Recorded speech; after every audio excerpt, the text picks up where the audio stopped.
This game seems to be headed towards a dramatic conclusion. The Japanese in the blue jerseys have an 8-7 lead. Last goal provided by Andrew Lay, whose name doesn't sound all that Japanese. His grandfather Daniel connecting him with Japan. And he's thrilled to be a part of this effort under the direction of head coach Yoshihiro Okubo. The Japanese have battled back from an early 2-0 deficit. They've taken the lead. Woo! Great recovery by Vickery. He dragged that one off the goal line. Great stop. And that was not a goal from our vantage point. Looks like the ball did not cross the goal line entirely, which constitutes a score in the sport of lacrosse. Australia in goal. Lawyerson back behind the cage for Alex Brown. Lawyerson, that swing man, has not been able to get himself free from the shackles of the Japanese defenders. Yuta Tanishima has done a nice job on him. Well, Japan up by a goal. Think about the two biggest plays, in my opinion, up to this point. The disallowed goal that would have made it 7-5 Australia on the dive and contact with the goalie. And then Sekine intercepting the Takarua pass back to the goalie and scoring. Those are 2-goal swings for the Japanese. Welcome to my world. That was a pretty good tongue twister you executed there. Feeling my pain. I got you. Takayama defensively there, keeping an eye on Nigel Morton.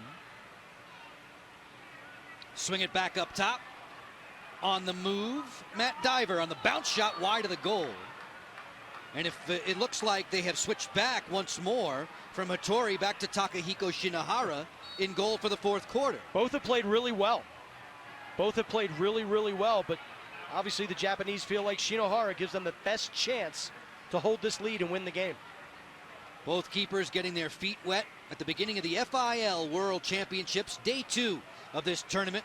Dick's Sporting Goods Park, field, the main stadium field. Field 10 has been very, very busy all around the grounds. This has been a wonderful experience to be part of over the next 8-9 days. Loose ground ball, flexed into the air and back to Shinohara. Japanese will start the break. Sugu, an electrifying attackman on the bounce shot. Vickery had no trouble with it. And he looks to counterpunch. Quickly on for Nigel Morton. Japanese defenders, though, back in the hole. No trouble there. Quick pass to the interior, just missing on the quick stick. That was a look for Alex Brown. Taken off the turf by Takayama. Japanese will swing and back through midfield with Shunki Hatada. Japanese with the 1-goal lead have done a great job of moving the ball, getting everyone involved, keeping the Australians a little bit off balanced. Plenty of time left in this game. Australia has shown great defensive discipline since a penalty-filled first quarter. 16 minutes, 50 seconds with which to work, plenty of time. Andrew Lay pops out. Lay has a couple of goals for Team Japan if you're just tuning in with us. Keep it on the outside for Okabe. Defended well by Will Pickett. Switch it up on the downhill. Ozawa fires and scores. Tetsuya Ozawa. This play is made by a pick. And you'll see the exchange. The screen is set. A little bit of a moving pick, actually, by Andrew Lay. But Ozawa takes full advantage of the separation, gets down the alley. Number 15, Nigel Morton, was crossed up. Should I stay or should I go? And Ozawa takes full advantage and beats Vickery. Tetsuya Ozawa getting himself on the board. Still Andrew Lay, the only multi-goal scorer in this game. Gino wins the draw. It's the largest lead for either squad. It equals the Australia early 2-0 advantage. And you got to tip your cap to Gino at the face-off dot for the Japanese, winning draw after draw after draw and allowing his Japanese teammates to keep the flow going offensively. This Australian team, which began its World Championship trip by touring Los Angeles, played against a team composed of a lot of former LXM players. Motoshita inside, great look, score! Another spectacular passing play, and Sekine is the beneficiary. Little bit of a cross-up. The Japanese have been doing it all off ball. Here they draw 1, 2, 3 Australians. And Sekine sticking his second goal of the evening wide open. It doesn't get that much easier for the Japanese attack.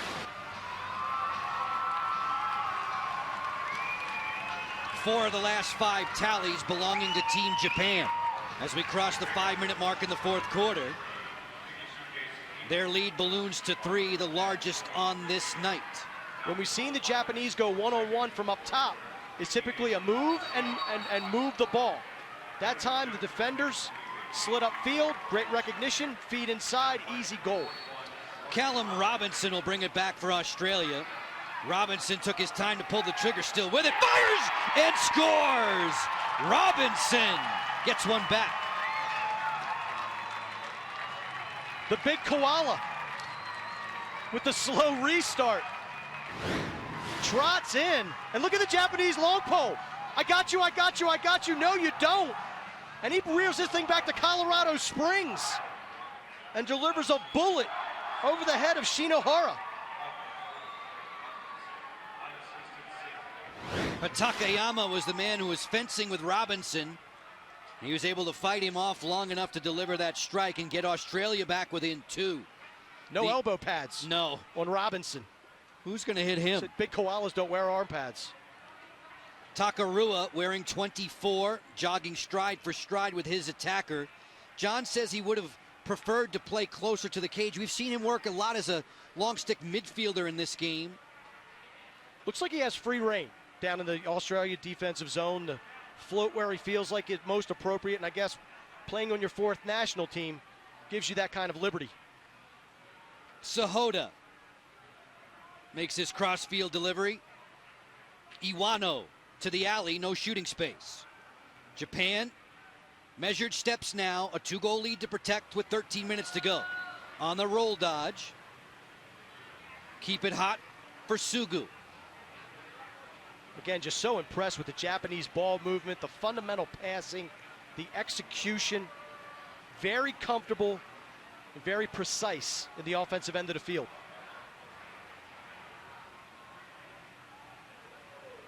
Once again, they circle it up. Sugu takes leading scorer back 4 years ago when Japan was involved in Manchester. Iwano to the alley, and they are definitely trying to drift some time down away from Australia's comeback efforts. Wataru Sugu off the sweep, picked up there by Sam Bullock. Sugu with a couple of tallies, the pass to the interior deflected away. That was Andrew Ham with the defensive efforts. 8 minutes gone by in the 4th. Just past the top of the hour, Dick's Sporting Goods Park, the stadium field, opening its doors for Blue Division action. Joe Beninati along with Mark Dixon. We shout out thanks to all the men and women in our crew for their efforts today. Officials asking the Japanese to bring ahead. Mental error by Andrew Lay. Get it in means once you get it in, it can't go behind that restraining line again. So mental error cost the Japanese. And now the Aussies will settle into their motion offense, leave James Lawyerson back behind the cage. On the move, it's Diver, the inside pass bounding around off of Shinohara. Japan on the lead by 2 and in blue on the clearing effort. The bad pass will turn the ball back over to the Aussies. The Japanese dodge a bullet momentarily after the mental lapse by Andrew Lay. They get the stop, the turnover, but then they throw it away on their other end. It'll be interesting to see how the Japanese handle this pressure.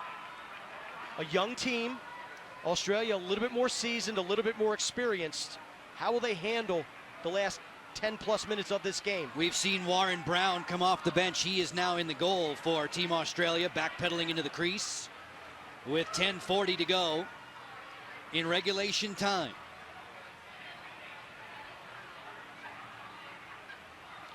Will Pickett will invert.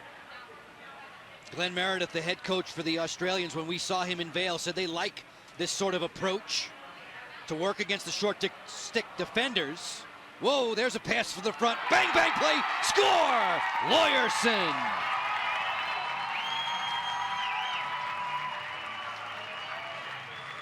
the benefit of some rebounds. Second rebound goal today for Australia. Lawyerson coming around, gets the ball checked out of his stick, but a tremendous play on the wing by Nigel Morton. Picks up the loose ball, and how about Lawyerson not quitting on the play, continue his front swing, got the feed and the easy finish against the Japanese. Everything shaping up for an exciting finish now. Japan at one point enjoyed a 10-7 advantage in this fourth. Back-to-back goals, Robinson, Lawyerson, and the Aussies are within 1 point. Oh, slick pickup that time by Gino, getting in the back of his stick and getting it out of harm's way. Sugu to the goal. Fired one wide of Warren Brown, who's taken over for Tom Vickery. Takarua showing off his stick check ability. Callum Robinson comes up with the ball. Robinson, who tucked one home a few moments ago. Looking to equalize now for Australia is Alex Brown. Stiglish is next, and behind the cage, Lawyerson, who likes this little fake flip hidden ball thing. Doesn't fool the Japanese defenders. Graham, young player, very bright future. He's named recently the best player in Australia, 21-year-old number 6. 8:38 to go in the fourth. Following this game, England and Iroquois on ESPN3. The culmination of a very busy day for our bunch. Netherlands all over China. Scotland, Jordan McBride with an offensive showcase against Thailand. Morton on the run! Nigel Morton has tied it!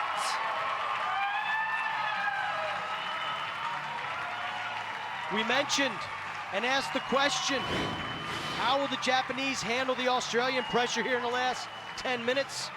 Great stutter step move by Nigel Morton. First, really bad approach we've seen a Japanese short stick D-midi take against this Australian team. Morton makes him pay and puts a high stinger past Shinohara. They love it on the Australian bench. Morton drinking it all in. 10-10. 3 unanswered for the Aussies. Gino looking to scoop and hearing the whistle.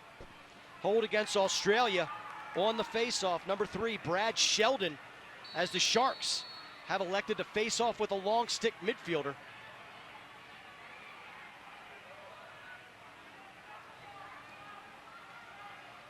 Japanese with the ball. Sahoda on the exchange. Motoshita waiting for Andrew Lay. Lay with a pair of tallies, 7 minutes to go in a 10-10 game. The fans with a little sing-song of boring. Not boring for the Japanese if they execute it properly. They got them some slack. They just got the ball. Sugu measured there by Robinson. Floated on back. Ikegawa is in the game, 7 in blue, the reserve attackman who's dangerous. Matsushita gets to the middle. Forced back by Graham, who moves his feet well.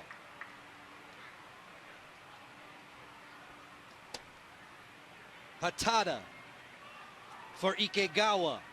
Stride for stride with him, Andrew Ham. There is no shot clock, there is no timer on in World Championship lacrosse. Quick trigger release. Motoshita on the board again. And no slide from Australia. Look at Motoshita. Recognizes, and then, hey, you're not going to come out and play me? Callum Robinson, very lazy. Doesn't step out, get any contact on the gloves. And I think the goaltender was a little surprised by this shot, but what's the goalie doing standing at the top of the crease?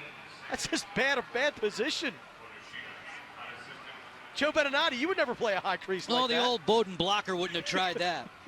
That's Warren Brown, 41 in the cage, who came on for Tom Vickery.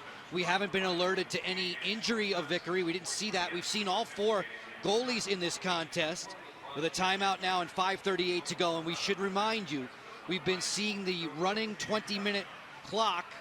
In the fourth quarter, the time will stop below 3 minutes. And we've got a nail-biter shaping up here. I tell you, Warren Brown, if you're going to play that high a crease, and let's be honest, be that easy to score on, guys like Callum Robinson have to slide hard and efficiently. You got to get a stick in the hands of the Japanese shooters. Let's take a look at this again. There we see Sahota.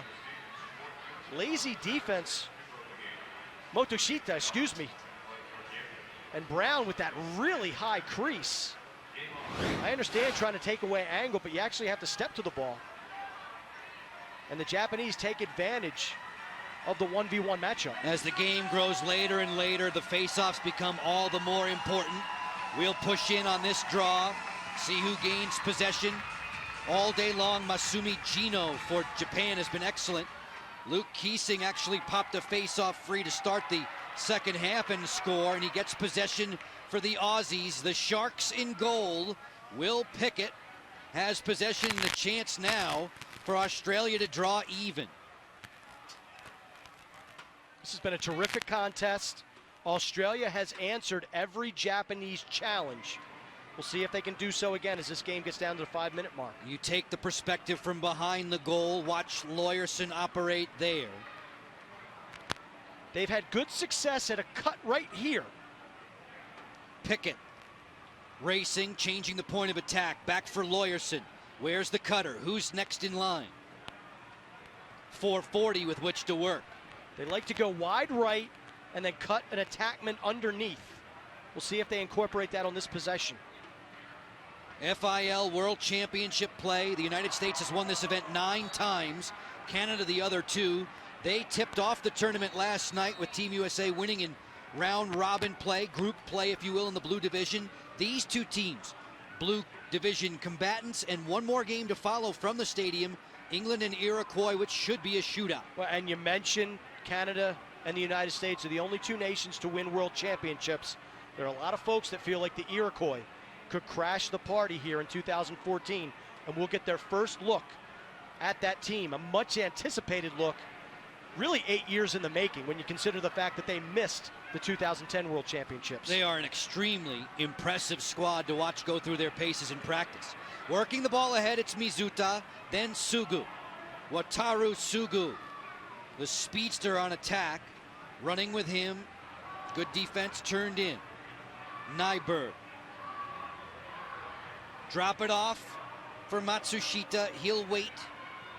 Offensive subs come on for Japan. Iwanu back behind the goal. They circle it up. Snapping the passes. Matsushita put a hand down to absorb his fall, and then looks for Tetsuya Ozawa, 21-year-old midfielder. Callum Robinson there to tend to him. Puts the check right on the gloves. Stays on his hands, but Ozawa won't give in. 2:55 to go in regulation time. It's a 1-goal game. Here we'll see if the officials put the stall warning on the Japanese. Wow, Brown almost got caught again, but Warren Brown recovered in time. Very peculiar approach to net minding from Brown, but he scrambled back. A failed clear, though, for the Aussies, giving the ball to Shunki Hatada. Here we're going to see Brown again. Look at him on that high crease. But then he makes the quick save. And then the outlet just mishandled by Takarua. All's well that ends well. Takarua has had his difficulties in the second half. Japanese hogtied there on the way to the net. There is a flag down, and at a critical juncture of this game, I think it's on the goalie, Joe, and he will have to serve the foul. So we'll see if Vickery is injured or if he's able to come back in. Officials huddling up from the United States, England, and Canada. 11-10 on the scoreboard for the Japanese. I think Vickery might be injured. Here we're going to see good check, a little bit of hold right there, but Brown then railroads the Japanese offensive player. I don't know that I've seen a goalkeeper as aggressive as Warren Brown is coming off of his line. So Brown is allowed to stay in goal. meaning another player is serving the foul. Because Vickery, the starter, is injured. Leads me to believe that Vickery may be injured. Wouldn't you have to put in another player to play goal in that instance? I don't know the international rules. If you only have two. Great point. Deflection, score! An odd bounce works out beautifully for Tetsuya Ozawa. And the Japanese fans roar their approval. It's a 2-goal advantage. Penalties have hurt the Australians all game long, but this one is knocked into the goal by Nyberg. And it was a good play. He gets a stick in front of it, knocks it down. It just takes a weird bounce and ricochets away from Warren Brown to give the Japanese a 2-goal advantage. Tetsuya Ozawa, 17 in the blue. Some well-deserved refreshments for him. It's a 2-goal advantage. Now the Aussies just about have to come up with this draw. There's a procedure against Newman, and Japan can run serious time off the clock now. There is no rule as far as advancing the ball, if I'm correct, Mark. No failure to advance like you might see in the college game, but the Japanese turn it over. Couldn't handle the Australian pressure in the middle of the field and throw it right out of bounds. And now you would expect timeouts to be used, and Glenn Meredith, the head coach for Australia, does take one. He'll gather the boys around with 1:27 left, needing 2 to tie. A quick word with Callum Robinson, and then everybody will huddle up. Ozawa recently with his very fortunate bounce. There you see Nyberg got a piece of it. Brown had a bead, but it just takes a weird ricochet. This is just simple ball movement by the Japanese. Nice stick work. They've been impressive all game long with their fundamentals. Skip pass. And just a misfortunate bounce for the Australians. But it again points to the fact that the Australians have fouled way too much in this contest, giving too many extra man opportunities to the Japanese.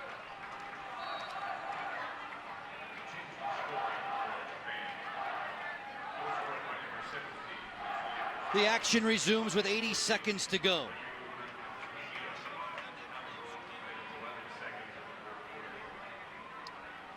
After all this now, Australia needs 2.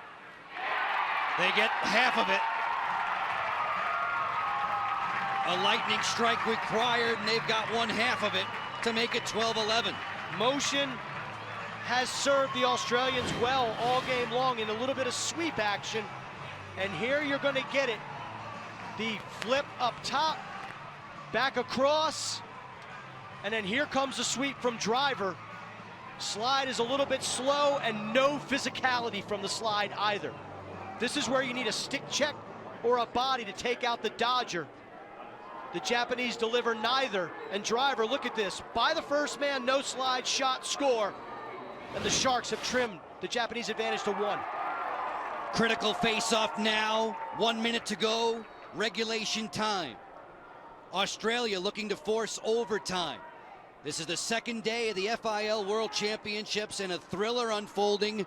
Australia in gold, hoping to rally back and tie it with 45 seconds to work. The pass too tall. It was deflected. It'll stay Australia ball. Japanese have been active with their sticks all day long in the passing lanes of the Australians. Anson Carter loops it back behind the cage. Will Pickett on the run. Pickett turns the corner. On his way down, he scores! Will Pickett, the man who started the scoring, has rallied Australia all the way back to tie. We talk about discipline all day for Japan. Watch. Good, good, bad. Never put your stick behind an offensive player. It's either going to be a foul or what happens right here. Miss, dodge, goal. Beautiful play by Pickett, and we have a tie ball game with 36 ticks left in this one. That has to be sweet music to Coach Meredith and those in the green and gold. There's still time with which to work. When it's less than 3 minutes to play in FIL games, there's a clock stoppage. Face-off win for Team Japan. Japanese do not call timeout. Sugu is run to the ditch. It's going to be Australia ball. 24 seconds to operate. Before Fuss could accelerate, there was a whistle. Subs coming on, officials sorting things out, and a timeout was given to Australia.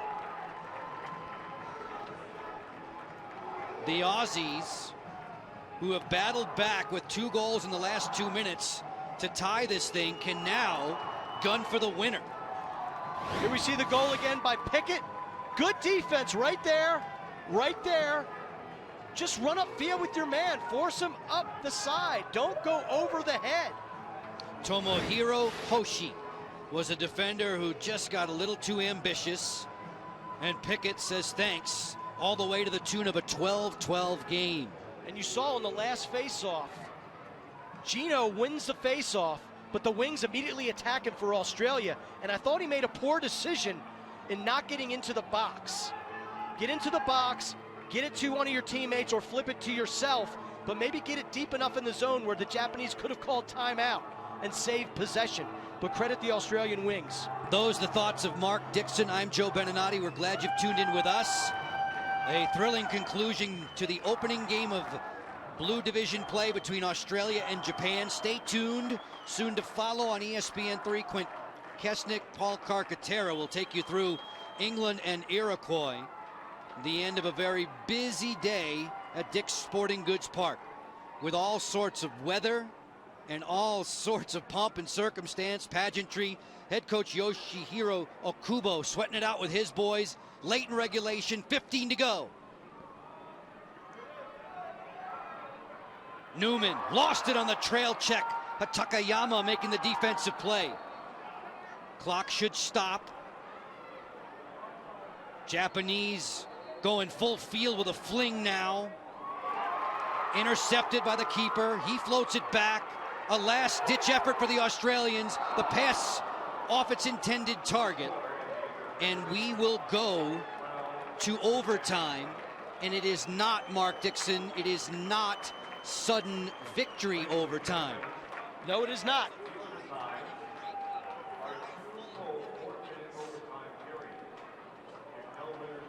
The Aussies, a dramatic comeback for them in the final 3 minutes.